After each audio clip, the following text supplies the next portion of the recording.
In the city, a thriving metropolis encompassing 1/3 of a billion souls, a man can change his world as easily as crossing the street. It is a place of a million cultures, the world in microcosm. For some, it is their last hope for survival. For others, it is their playground. And for others yet, it is their hunting ground. Isaac Sarason is a talented hacker, a doctor of applied network theory, trusted employee of British Telecom-Sprint. He lived in a world which 90% of his fellow citizens can only imagine. And he has a problem. His health is failing. His job is on the line. His world is crumbling around him. He wants out. And the street is his only escape. What happens when the life you dreamed of is killing you? What do you do when you find yourself hijacked? Colbyjack.net is proud to present Firmware, Hijacked, written and performed by R.L. Ferguson.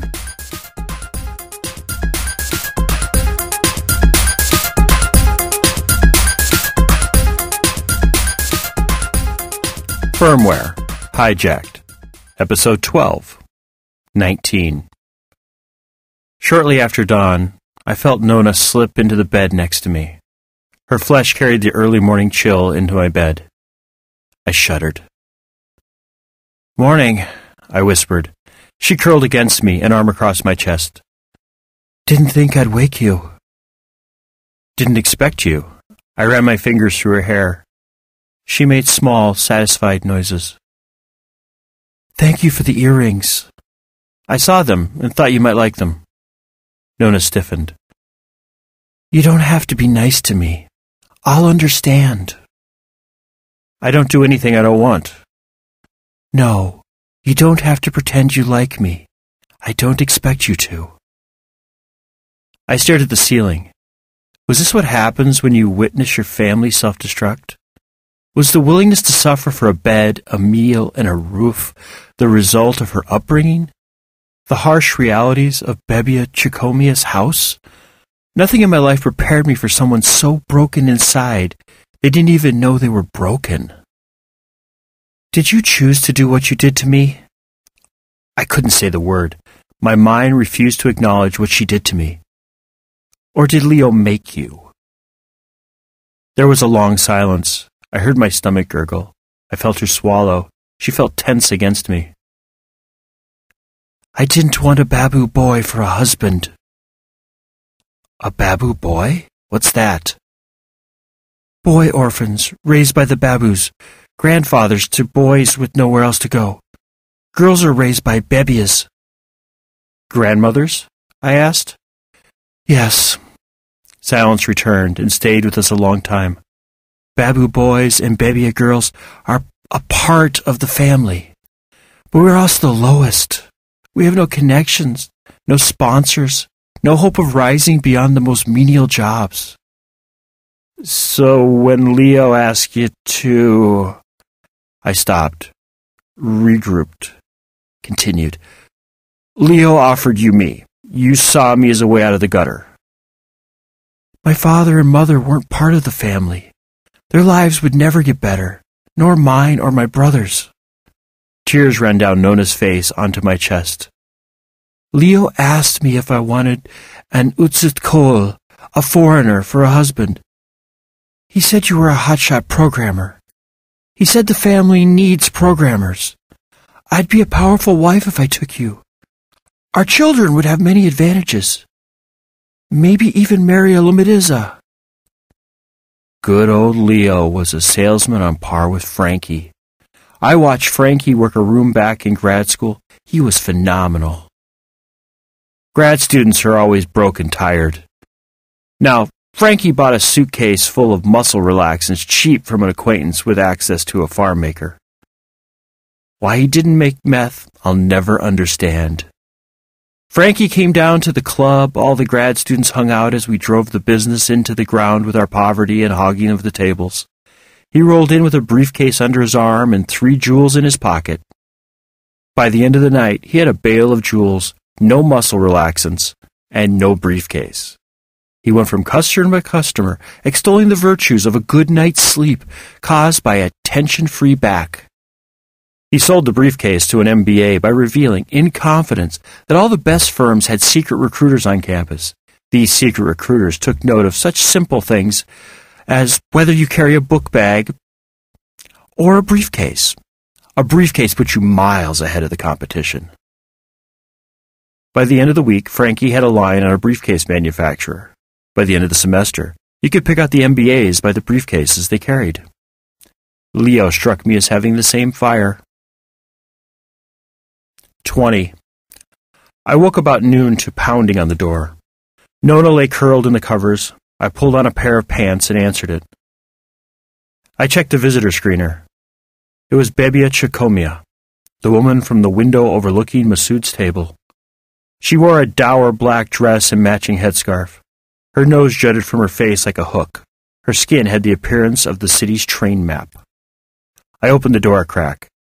"Can I help you?" Bebia Chicomia held up a large puffy package with a card on it. "I bring message from Sergio." I reached for the package. Bebia Chicomia pulled back.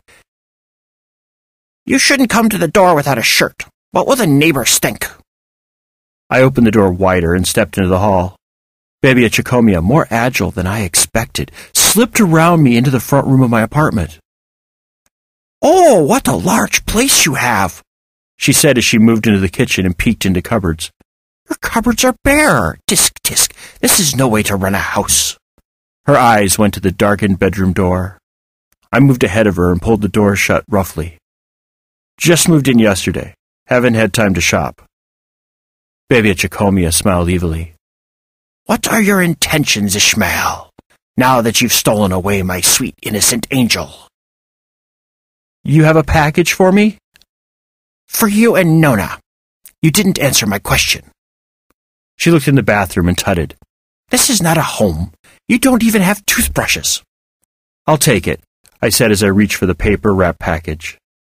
Bebia Chicomia pulled it out of my reach, turning her back on me. No, it is for Nona and you. I can't give it to you alone. You aren't her husband." She peeked into the fresher and pulled out Nona's Coach Vuitton running suit. She tossed the suit back in the fresher. "Though you act like husband and wife. Oh, in my day, a man and woman never shared an apartment, much less a bed, until after the wedding." The bedroom door opened, and Nona stepped into the hall, wearing one of my white shirts and a pair of red and blue pajama pants with cartoon dragons on them. "As mistress of this house, I demand you be civil or you can leave. This is not your home, Bebia Chicomia." "Mistress is right, spreading your legs for any who call on you." Bebia Chicomia snapped. My jaw dropped at the insult. A moment later, Nona slapped Bebia Chicomia a card across the face. In her shock, Bebia Chicomia dropped the paper-wrapped bundle. "Leave now before I forget all the good you've done me." "Ungrateful girl," Bebia Chicomia moaned as Nona herded her out the door. "You'll come crying back to your Bebia when this man shows his true colors." Nona slammed the door. "Sorry, she just slipped in." I picked up the package. There was an envelope on the top with both our names and a second one that said, Ishmael Ebrienza. I dropped the bundle on the counter and handed the envelope with both our names to Nona. Nona opened the envelope and her eyes went wide. She held the card in one hand, a hand over her mouth as she dropped onto the couch. "I can't believe it. I just can't believe it." "What can't you believe?" Nona just kept repeating. "I can't believe it." I took the card from Nona's hand and read our engagement announcement. The invitation was on fine paper decorated with Orthodox crosses, rings, and crowns. Inside it simply stated, Sergio Lumidizza invites you to the engagement of his daughter, Nona Kazbegi, to Ishmael Ebrienza this evening at 6 at Ivanova's.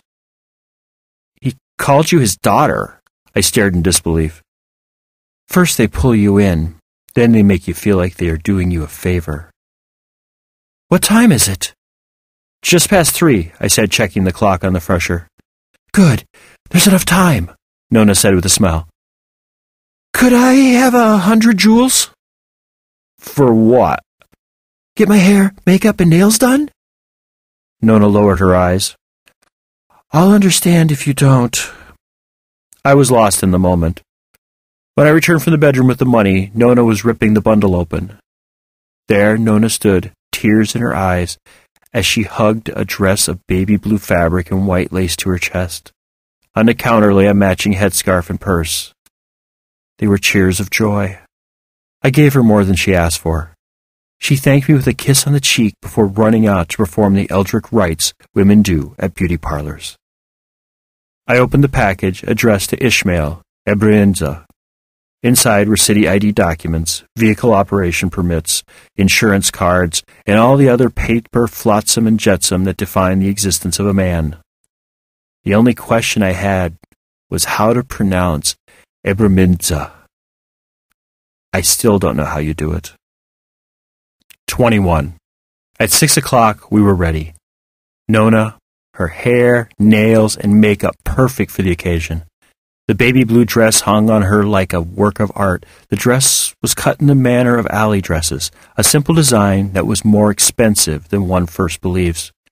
The matching scarf draped alluringly over her head and down her shoulders, giving her the appearance of the Madonna in a Renaissance fresco. I wore one of my business suits. The rings in the Tycho Mercator earwig box sat in my pocket. Something told me I would need these. We exited the apartment and took the elevator down to the restaurant on the ground floor. We were only on the second floor. The walk down would have been less time than the elevator. But I believed Nona wanted to make a grand entrance.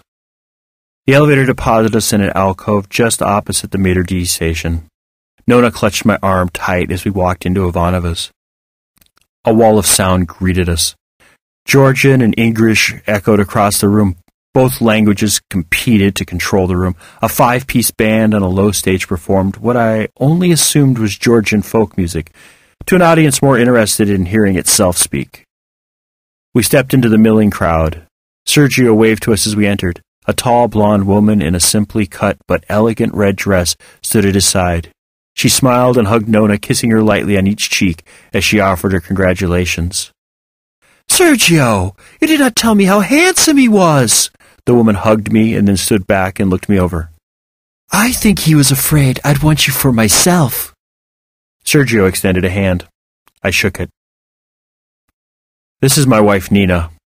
A trio of boys, aged 8 to 11, ran past, all in gray woolen suits that matched Sergio's.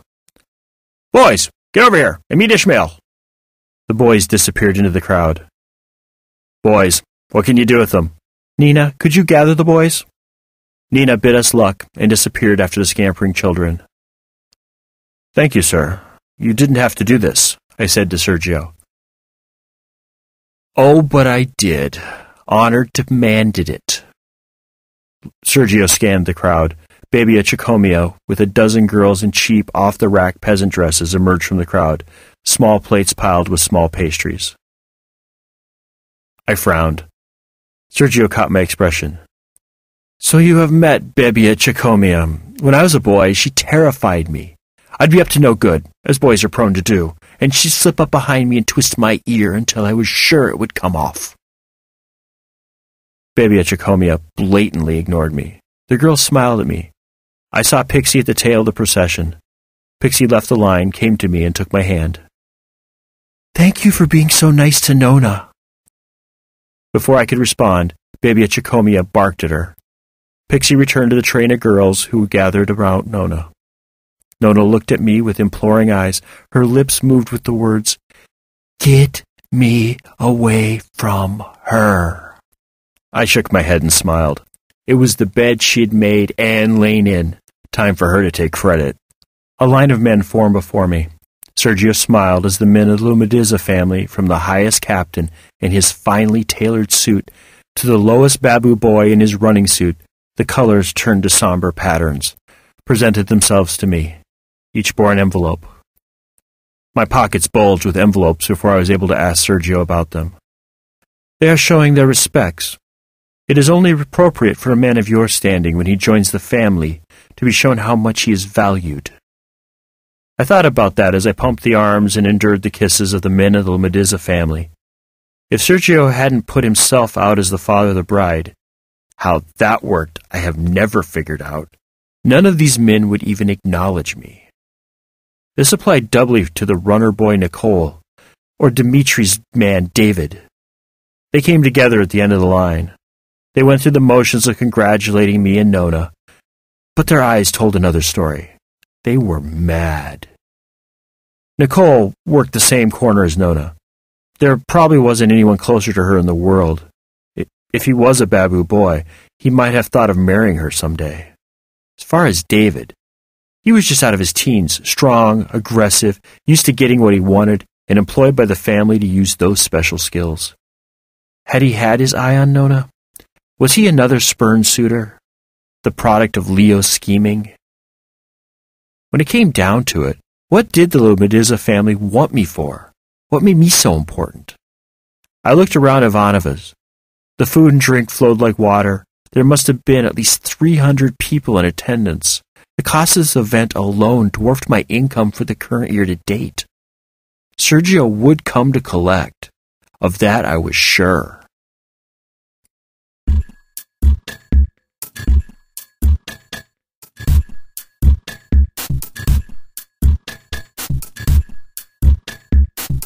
This work is released under Creative Commons Attribution, Non-Commercial, Share-alike license. Do what you want with it. Remix it, re-record it, transcribe it, share it. Just don't sell it or change the terms of the license. Your creation must be released under an Attribution, Non-Commercial, Share-alike license. Thank you for listening and have a nice day.